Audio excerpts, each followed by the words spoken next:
Assalamualaikum warahmatullahi wabarakatuh. Perkenalkan, nama saya Padam Bali dengan NIM 2302 1050 1022 dari kelas TKMF angkatan 23. Hari ini saya akan mempresentasikan hasil tugas saya yang berjudul itu keamanan API studi kasus serangan SQL injection pada endpoint pencarian untuk memenuhi UAS mata kuliah keamanan informasi saya. Baiklah, selanjutnya kita akan masuk kepada apa itu API. Application Programming Interface atau biasa disingkat API merupakan komponen penting dalam pengembangan perangkat lunak modern. API memungkinkan suatu sistem atau aplikasi berkomunikasi dan bertukar data dengan sistem lain secara efisien. Dalam konteks keamanan informasi, API menjadi titik krusial karena sering digunakan sebagai jembatan antar klien, pengguna atau frontend, mobile web dan lain-lain, dan server backend. Jadi API ini memang salah satu yang menjadi titik paling krusial karena dia itu yang mengelola data. Jadi API ini memang harus keamanannya memang harus sangat-sangat diutamakan. Lalu selanjutnya yaitu kita akan membahas keamanan website. Keamanan website adalah kegiatan melindungi situs web dan jaringan baik pribadi maupun perusahaan dari berbagai ancaman cyber seperti pengambilan data hingga perusakan software dan hardware. Kenapa keamanan website ini sangat penting? Karena website ini kan sangat erat kaitannya dengan API. Nah, kalau misalnya API-nya sudah aman tapi kalau websitenya sendiri tidak aman, maka sama saja sia-sia gitu, karena bisa terjadi kebocoran data.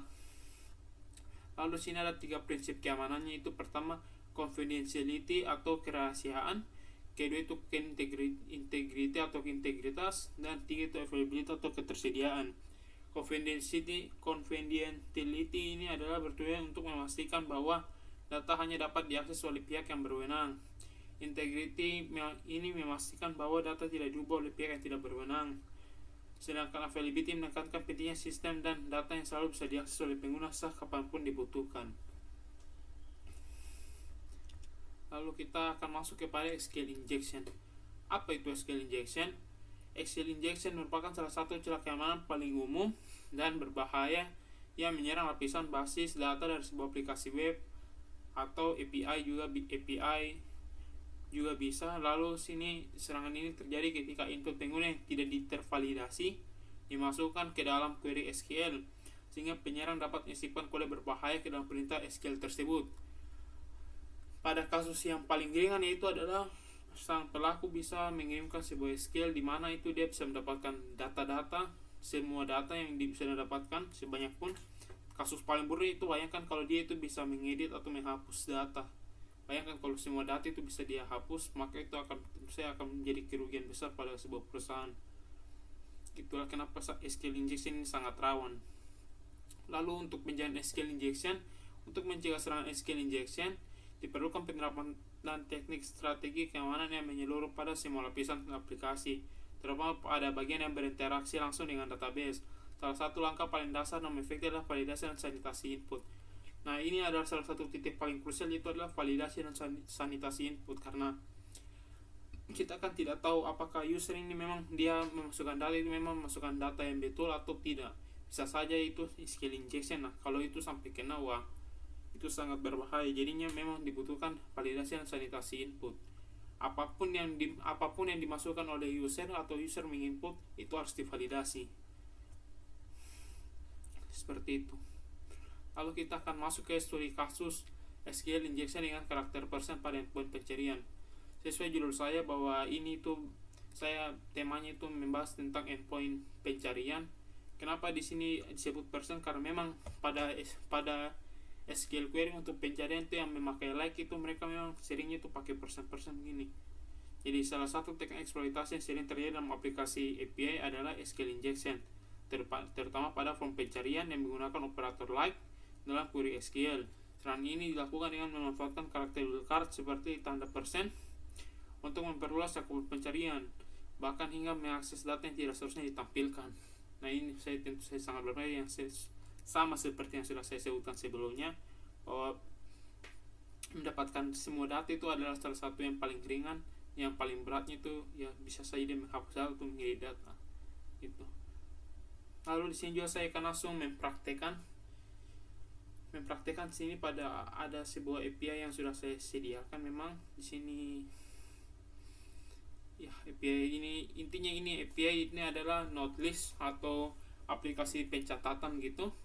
Di intinya itu dia intinya itu hanya menampilkan catatan-catatan yang dimiliki oleh user gitu. Jadi user A hanya bisa lihat catatannya A sendiri, user B cuma bisa lihat catatan B, user C cuma lihat catatan C, begitu dan seterusnya. Nah, di sini saya akan mempraktekkan sebuah SQL injection yang paling sering sekali dalam pencarian. Contohnya sini search title ini query params ini dengan titelnya itu adalah node. Di sini saya itu mau cari node. Untuk sebelumnya itu saya akan atur dulu di sini agar program ini bisa menerima terkena SQL injection. Di sini saya ulangi node. Baiklah. Jadi intinya sini tuh misalnya kalau saya mau dapat data node saya sendiri harus login dulu ya. Jadi sini saya akan login dulu. Saya sudah sediakan. Oke, login, get me. Ini saya akan ambil data diri saya. Ini data diri saya yang sekarang sebagai user yang login. Ingat user ID saya adalah 8. User ID saya adalah 8. Sini untuk get nodes atau mengambil data saya semua sini bisa saja. Lihat. Get all nodes.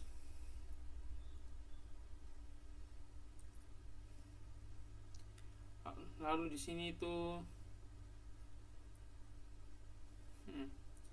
lalu di sini tuh ada ini get nodes by title. Sini akan menjadi kunci, sini akan menjadi yang paling kelihatan situ. Misalnya di sini saya itu mau mencari itu yang kata node saya gitu, node saya, tapi sini saya silakan SQL injection, maka yang terjadi adalah lihat, padahal tadi sebelumnya ID saya adalah 8, tapi kenapa saya bisa dapat mana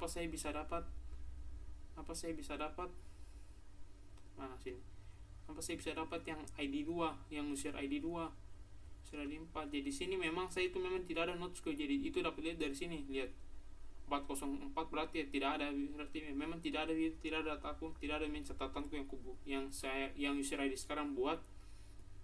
Namun lihat di sini saya bisa dapat yang user ID 11, user ID 8, user ID 8 ini saya punya, user ID 8 juga saya punya.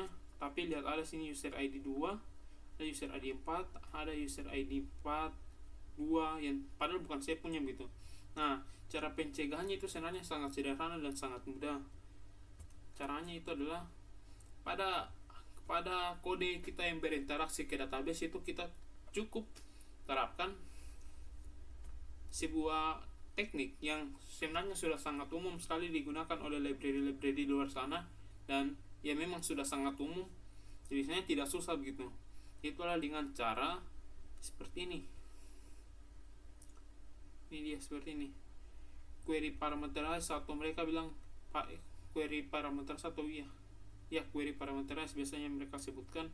Ini itu dia tuh karakteristiknya itu dia biasa pakai begini. Jadi tidak diisi langsung kayak yang di atas ini. Nah, ini yang di atas ini yang berbahaya karena langsung plain text.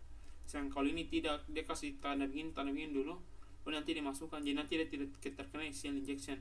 Untuk yang kode sekarang itu yang jalan tuh yang ini, karena sini kan SQL injection saya kasih true. Jadi kode ini yang jalan. Nah, ini tuh yang tadi hampir bisa terjebol itu. Nah, jika saya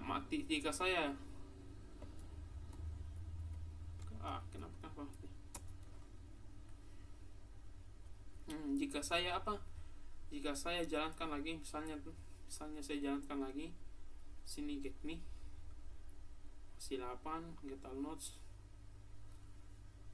ada error kayaknya, tapi sini yang kita tadi ini get nodes title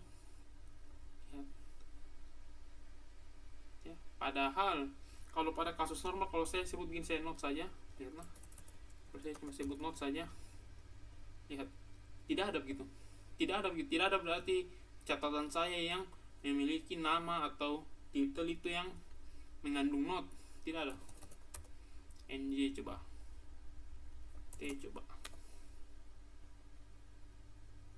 tidak ada. Nah, ini yang ada ini hacker misalnya. Nah, kalau saya masuk sini hacker, Ini hacker ini dia dapat langsung. Nah ini hacker kan dapat, tapi selain itu kalau saya masukkan not tidak ada. Nah tapi kalau saya masukkan ini, lihat langsung dapat semuanya.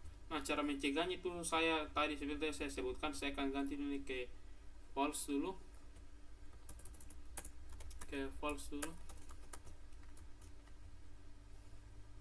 Jadinya kalau itu kayak false, kode ini yang jalankan ini adalah kode query yang aman gitu, karena dia pakai parameter site yang dimana sebenarnya yang sudah sangat umum sekali bisa digunakan, malah sudah jadi standar gitu. Jadi bukan hal spesial, bukan hal yang rumit gitu. Jadi kalau misalnya sini saya get notes by title lagi, saya aktifkan lagi nih, lihat. Belum saya matikan, harus diulang dulu, restart servernya, lalu dan lihat tidak ada gitu. Dia sudah tidak terkenal lagi karena sudah dihentikan gitu, karena sudah disanitasi lah bahasa kasarnya. Saya rasa itu saja. Kalau kesimpulannya yaitu SQL injection dapat terjadi ketika input pengguna langsung disisipkan dalam query tanpa pengamanan yang tepat. Itu seperti yang kode tadi yang saya yang pertama itu dapat sangat dilihat bahwa dapat dilihat bahwa langsung ditempel gitu variabel kayak gini. Ini kan cuma string yang disambung-sambung saja. Nah ini yang sangat berbahaya. Selanjutnya itu memungkinkan penyerang itu memanipulasi query dan mendapatkan akses tidak sah dalam hasil praktek. Penerapan teknik sanitasi query menggunakan prepare statement terbukti efektif dalam mencegah SQL injection. Nah prepare statement ini bahasa lain dari itu tadi yang saya bilang parameterize gitu. Nah itu bahasa lainnya itu, tapi intinya itu dia karakteristiknya itu ada tanda tanya gitu variabelnya yang digunakan, bukan langsung ditempel dalam query-nya. Dengan menggunakan metode ini, input pengguna tidak dapat mengubah struktur query dan memastikan keamanan API. Saya kira itu saja dari saya. Terima kasih atas waktu yang telah diberikan. Terima kasih banyak.